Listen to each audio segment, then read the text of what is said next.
Assalamualaikum warahmatullahi wabarakatuh. Perkenalkan, nama saya Keisha Amara dengan NIM 230102102. Baik, di sini saya akan menjawab beberapa pertanyaan yang telah diberikan.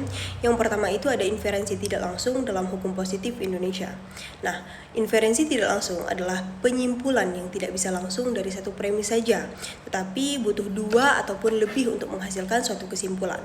Nah, contoh hukumnya itu seperti pasal 362 KUH Perdata, barang siapa yang mengambil barang milik orang lain dengan maksud memiliki secara melawan hukum itu dapat dipidanakan karena itu termasuk dalam pencurian. Nah, di sini mungkin bisa kita lihat ada cara inferensinya. Yang pertama itu ada premis 1 yaitu tentang umum, premis khusus, dan kesimpulannya. Nah, contoh seperti ini. Premis 1 yaitu umum. Setiap orang yang mencuri itu dapat dipidanakan penjara. Yang kedua, yang khusus, Budi mengambil HP milik Ani tanpa izin. Jadi dapat kita simpulkan bahwa Budi dapat dipidanakan karena pencurian. Mungkin ini tidak langsung karena butuh dua premis yaitu umum dan khusus untuk sampai ke tahap kesimpulan. Selanjutnya, yang kedua ada inferensi tidak langsung dengan proposisi yang ketiga. Maksud dari pernyataan tersebut adalah dari perspektif subjektif, pikiran manusia itu tidak bisa langsung lompat dari proposisi yang A ke proposisi yang B tanpa perantara ataupun jembatan dari proposisi yang ketiga. Nah, analogi sederhananya seperti ini. Contoh, ada proposisi yang A pertama. Semua koruptor itu merugikan negara. Kemudian ada proposisi yang B, Ahmad adalah koruptor. Dan proposisi yang ketiga itu sebagai jembatan. Siapa yang merugikan negara harus dihukum. Nah, di sini dapat kita tarik kesimpulan bahwa Ahmad itu harus dihukum. Nah, tanpa proposisi yang ketiga, pikiran kita itu tidak bisa menarik kesimpulan secara logis. Karena proposisi ketiga itulah yang menghubungkan dan memvalidasi alur penalaran kita. Yang ketiga, ada penalaran hukum dengan relevansi inferensi induktif. Inferensi induktif itu menarik kesimpulan umum dari fakta-fakta khusus dan spesifik. Contoh, fakta yang pertama, di Jakarta banyak kecelakaan karena pengemudi mabuk. Fakta yang kedua, di Surabaya kecelakaan fatal juga banyak dari pengemudi yang mabuk. Nah, fakta yang ketiga, di Medan hal serupa itu terjadi lagi.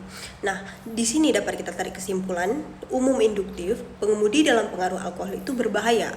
Maka lahirlah aturan larangan pengemudi mabuk di pasal 311 Undang-Undang LLAJ nomor 22 tahun 2009.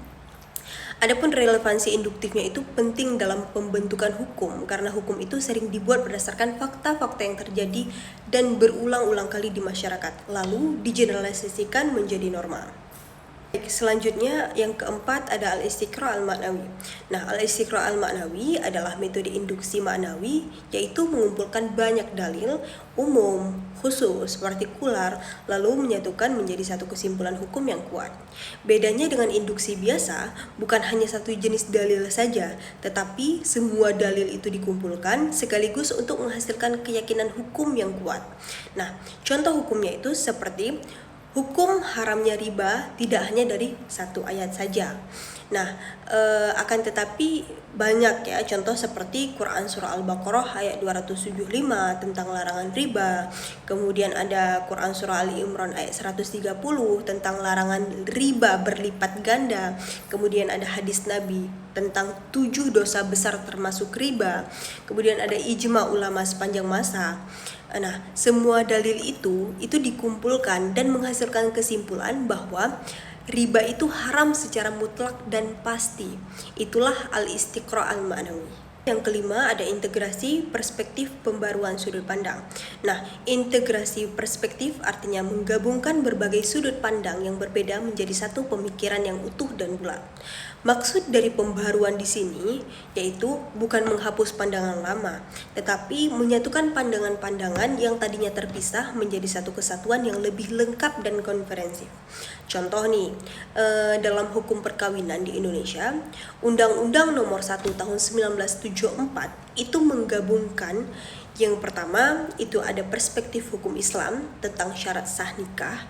Yang kedua itu ada perspektif hukum adat tentang profesi adatnya.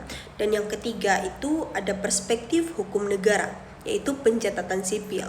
Nah, dari ketiga ini dapat diintegrasikan menjadi satu sistem hukum perkawinan nasional yang utuh. Inilah pembaruan pemikiran melalui integrasi perspektif. Selanjutnya, yang terakhir ada sebutkan dan jelaskan macam-macam sesat fikir. Yang pertama, ada sesat fikir yang menyerang pribadi seseorang, yaitu kesalahan berpikir yang menyerang pribadi seseorang itu bukan membahas isi argumennya. Contoh nih, pendapat saksi tidak perlu dipercaya karena dia pernah dipenjara. Nah, kesalahannya di sini yang dinilai itu seharusnya isi keterangan saksi, bukan latar belakang pribadinya.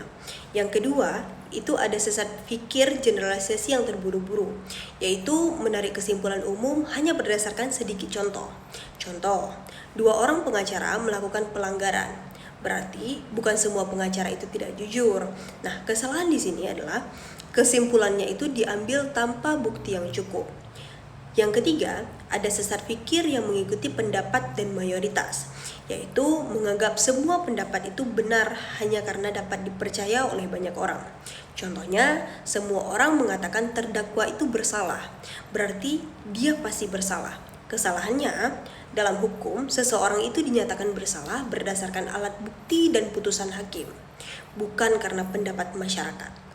Yang keempat, ada sesat fikir sebab akibat yang palsu, yaitu menganggap suatu peristiwa menjadi penyebab peristiwa lain tanpa adanya bukti yang jelas. Contoh, sejak aturan baru diterapkan, angka kejahatan itu meningkat.